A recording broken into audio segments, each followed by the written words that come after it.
end in the league. I'm not going to lie, but he would be able to get leverage on some of the taller guards out there, and he'd be able to stop the run on the end because of his leverage advantage. So I mean, that wouldn't be too bad of a pick. Or he'd get pushed into the fucking ground because he's 6'2". There's also that, okay? But let's move on to the Buffalo Bills, Chris. And I think this is where things start to get a little crazy here.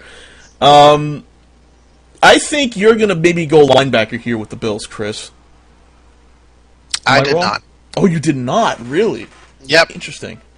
I didn't go linebacker either, but let me hear what you got first, because I think mine might confuse people. All right. The pick I went with here is Patrick Peterson. Now, the Bills have a lot of need. They need a pass-rushing linebacker. They need a quarterback. Even though Fitzpatrick's pretty good, they could still use a quarterback. They could use quarterback as well. Quarterback isn't as much of a need as it is helping one of the league's worst-ranked pass rushes. But in today's NFL, I don't believe you can ever have too many good players in your secondary. You know, this is a team that 2 games per year has to go against Tom Brady. And I think if you have the chance to upgrade your defensive backfield, I would go with Patrick Peterson. Now, Von Miller honestly was a very heavy considered person here, but I'm somewhat tentative because the Bills are employing a hybrid 3-4-4-3 defense next year, and I think they're going to go with a player who they won't have to worry about kind of shifting him into this, because, I mean, obviously Von Miller's not going to be very useful in a 4-3 defense. Right. So I think they'll go with Peterson, a guy who can remain on the field and be an elite caliber player no matter what defensive front they're going with. Okay, now, my pick. For the Buffalo Bills, I picked the guy who is called, and I'm looking him on my list right now. I know who he is, but I want to make sure I made it. Tyrone Smith, the offensive tackle out of USC, for the number 3 pick of the 2011 NFL draft. Early. Little bit early for the offensive line, maybe. You know, here's the thing. All right, I look at the Buffalo Bills, and I look, where do you need help? And I look, well, every position on defense possible, and offense. Specifically the offensive line. You need to keep your quarterback standing still, and you need to generate a run. And I see the Bills as one of these teams that are going to focus heavily on offense, and not so much on the defense, because they're going to need to make a very large investment in defense in order to start fixing it. And not a whole lot can be done this season. So I think what they're going to do is probably get a really quick run for their money, return on their investment in Tyrone Smith, one of the more highly rated offensive linemen in the draft this year, and I think they're going to pick him 3rd. And you can shoot me now if you want, Nick. I'm so sorry. I might have to shoot you just a little bit, just because even though Tyrone Smith is a good player, he's also a project player, and I think it's really early to grab someone like him who has a really high bust potential. That's true, but yeah, that's true. He is a project player. I'm going to stick with that pick, though, because... Well, obviously, you said it. You can't go back on it now. Wait a minute, that was stupid. Hold on, let me go back. Type. We go back and adjust every single one of my 32 other picks. No. This is almost as good as your Andrew Luck number 1 overall pick. Yes, overall number 1, Andrew Luck. This morning when I woke up and Chris emailed me, and I was like, "So where's Andrew Luck in your pick?" And he was like, "Dude, Andrew Luck went back to Stanford." No. Andrew Luck was like, "Fuck this." He's like, "Screw this. I'll come next year when there's actually a league." All right, so and the Panthers were heartbroken. Well, the Panthers were heartbroken. The Broncos, maybe not so much. The Bills, but the Cincinnati Bengals might have been heartbroken by that decision because they're in a weird sort of position with their quarterback. Carson Palmer wants to be traded away or have his contract canceled or whatever. He does not want to be in Cincinnati anymore. They could use some help at wide receiver. They could definitely use help on defense. They could use help on the offensive line. What would you pick, Nick, for the Cincinnati Bengals? Well, what position? I look at the statistics, and I know that this is, there's some precaution that teams tend to take with running backs. But if there is a team that needs a new running back, it's the Bengals. They ranked last in yards per attempt last year. They were in the top 10 in fumbles, top 5 in fumbles lost. I know that probably has you don't think of the Bengals for running the ball probably because, they spend so much time trying to catch up to their opponents. But this team needs to get a running game going. I mean, they had basically the worst win in the league last year. And, when I think of running backs that are going into the draft, I think of Mark Ingram because I fucking hate Alabama. Well, I mean, Mark Ingram's probably the most highly rated running back in this draft, and he's not anywhere near the top. What? Well, no, he's in the top 25, I think, but he's not top 10. I don't know anything about drafts. Sorry, Nick. What are you doing? You're reaching. You're reaching. What does that even mean? You think he's reaching? Wait till you hear my pick. Oh God! Wait till we get to Washington. You're gonna see a fucking reach. Well, here's my reach for the Cincinnati Bengals. I think they ignore A.J. Green, who I think falls to this spot, and I think they go for quarterback Cam Newton out of Auburn. See, you have honestly, I don't think that's that big of a reach because I also have Cam Newton going there. Also, in my draft, I have A.J. Green going number 1 overall, so I really didn't have that concern. But also, I can't see A.J. Green making it past Cincinnati because you need a quarterback. Carson Palmer is going to be gone next year, whether he's traded or he retires, and that leaves a gaping hole at quarterback that the Bengals need to address now.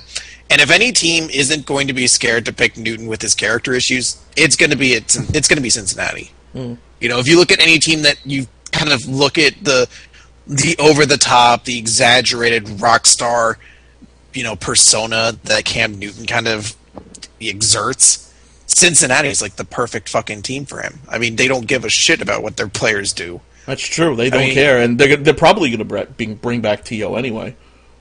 You look at that, and I think the perfect complement to having Cam Newton on their team, they might go with Jonathan Baldwin in the second, and you'd have like the perfect unison of players who just don't give a shit. The perfect triangle of douchery in Cincinnati. The perfect storm, if you will. Cincinnati's going to implode over the next couple of years, ladies and gentlemen. Implode badly, as if they already haven't. Arizona Cardinals at number 5. They've got a couple of needs, most notably quarterback. And in my pick, I went with quarterback. I went with Jake Locker because Cam Newton and Gabbert are gone on my board. The quarterback out of Washington. But here's an interesting little concept. I think Arizona could trade up to get Cam Newton. Really? I think they could trade up with Cincinnati. This would be a move Cincinnati would make to get rid of Carson Palmer. And maybe get some cap room, too. And then Arizona would move up to grab Newton. Or maybe they fear that Cincinnati would grab Locker and they would move up to get him. Wait, hold on.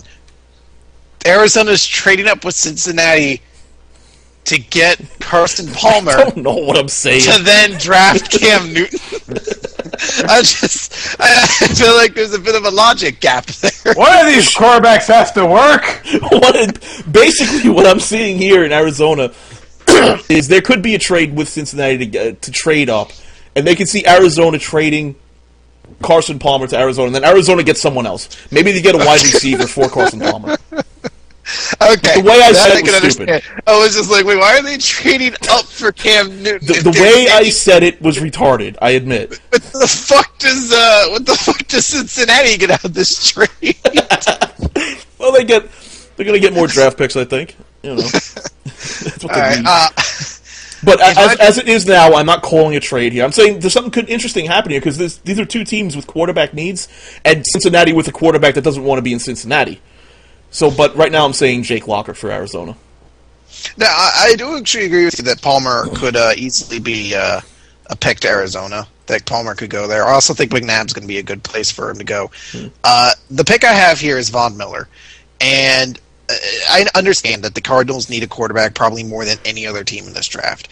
But in my draft, Gabbert still isn't even picked yet, but I just can't see him. I can't see him as the picker, especially if Miller falls, because Miller right now is kind of the perfect fit for Arizona, who need a linebacker to get after the quarterback, and that's what Miller does. That's like the sole thing he does. He fucking rushes the quarterback. And honestly, the way I kind of see this draft kind of working out, the Cardinals have a great chance at getting one of the other quarterbacks towards the end of the draft or towards the second round if they don't get a. If they don't go quarterback here, they can go with Malay, they can go with Ponder, they can go with Dalton. They can go with a lot I of know who second. Ponder is.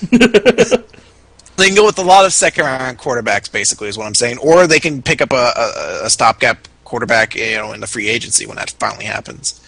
But I think right now they're going to go with the player who can best help them right now, and that's Von Miller, because they need somebody to be able to rush the quarterback. I did something really stupid here. I think I overlooked Von Miller. Did you not put Von Miller on your draft? No, Von Miller's here. It's in the ranked players. He's the number 2 ranked player after Marcel Darris. But I'm looking at my draft here, and Von Miller doesn't go in the first round. That's a big fucking drop right there. Wow! How did I do that? Hey, I think maybe the Giants might pick him up if he fell that far.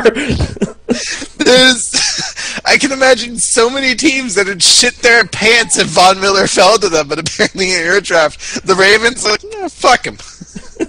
Well, sorry, Von Miller, you got left behind, I guess. Von Miller breaks his leg the day before the draft, so that's why you dropped. Oh, okay. Oh God, Nick, where does Arizona start? Might have to be quarterback. It'd have to be quarterback? Might have to be. I mean, just look at what happened to the team. It was just like, okay, well, yeah, Kurt Warner, yeah, you have a good retirement. Matt Leinart will take over. He's been apprenticing under you for years. What the fuck's wrong with this kid? What is he doing? Why? Okay, who the hell do we replace him with? And then it was just painful the entire year. Oh, I might have to get somebody else. The Cleveland Browns picking 6th. They have some needs, but they have some weapons too. So I'm starting to think. I think, at least in my mind, that Cleveland could go defensive here, and this would give me a great excuse to put Von Miller back into my draft. Or problem is, I still haven't put AJ Green up yet, and I picked AJ Green to fall to 6th, and the wide receiver out of Georgia goes to Cleveland. That is a very good pick. That is a good pick. Actually, Von Miller would actually be a pretty terrible pick for Cleveland because they are currently switching to a 4-3, and Von Miller would be next to useless in a 4-3 because he's not a guy who could convert to defensive end. He's pretty much just there to he's pretty much there to be there. I actually agree with you on the intention. Unfortunately, AJ Green went number 1 overall for me. So instead, I have Cleveland picking up Julio Jones. Now, I think this is probably a bit early for Jones, but I don't think it's enough for reach to make it ridiculous.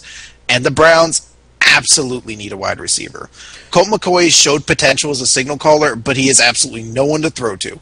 Peyton Hillis cannot carry this team, and the only other guy I'd really consider beyond this would be Daquan Bowers to really help out the Browns kind of adjust to their new 4-3 line.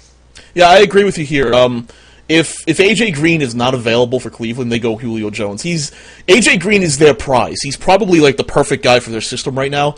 But if he's not available, Julio Jones is not a bad consolation prize. Not at all. Yeah. So I tend to agree with you there. What about San Francisco, Chris? San Francisco has some issues. They had some quarterback issues. They've got a new head coach coming in. New head coach Jim Harbaugh. It's actually rather stunning. As I went down this list, I named off what teams needed, and I kind of went off of that. And I was surprised how many teams needed quarterbacks. And then I kind of got infected by the fact that I really hate pretty much every fucking quarterback in this draft. So I don't have another quarterback here. In fact, I don't have another quarterback going in this round until very late in the game. I actually have Prince. I'm gonna fuck up his name. Amukamara. Amukamara. It's like fucking Ndamukong Suh all over again. It's your fucking crazy names here. All right. I know that quarterback is a big need here, as it is for pretty much the entire NFC West. But the thing is, though, Jim Harbaugh has already said that former number 1 draft pick Troy Smith is going to have another chance to start this year. Meaning, I don't think they've given up on him completely. So instead, I think they're going to kind of go for other areas of need. And unfortunately, Von Miller kind of launched himself out of this position by doing really well at the Senior Bowl. So I have them going for Amukamara. I'm going to fuck up his name every time. Amukamara. Let's go call him Princey. I have them going with Princey because they need to kind of shore up their really weak secondary. They have one of the weakest ones, I think, in the league right now. And I think Princey will be a very good asset to them. I agree with you that they need to shore up their secondary, but I didn't go with Moar. At this point in the draft, Patrick Peterson was available, and I think San Francisco's going to snatch him up. You get a good size safety. He's 6 foot.